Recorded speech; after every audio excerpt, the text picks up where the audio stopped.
Avui estem preparant la Festa dels Tres Tombs, com cada any.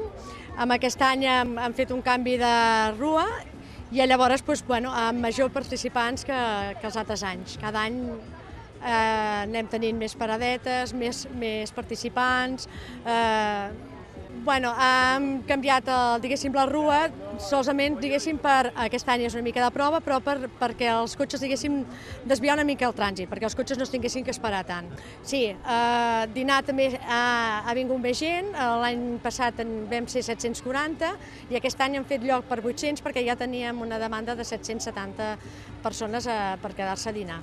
Aquí passa que en molts puestos, molts pobles, només fan esmorzar per participants o van participants. En canvi aquí fem esmorzars per tota la gent i llavors per participants. Clar, llavors és quan hi ha més gent, tenim més gent ja des de primera hora del matí. Havia estat perduda, vam començar a sortir que érem 2 o 3 i amb molt esforç perquè nosaltres anem a cada diumenge en diferents pobles per fer el canvi. O sigui, és quan hem aconseguit tenir més rua, la rua més llarga, anant cada diumenge així, fent canvis.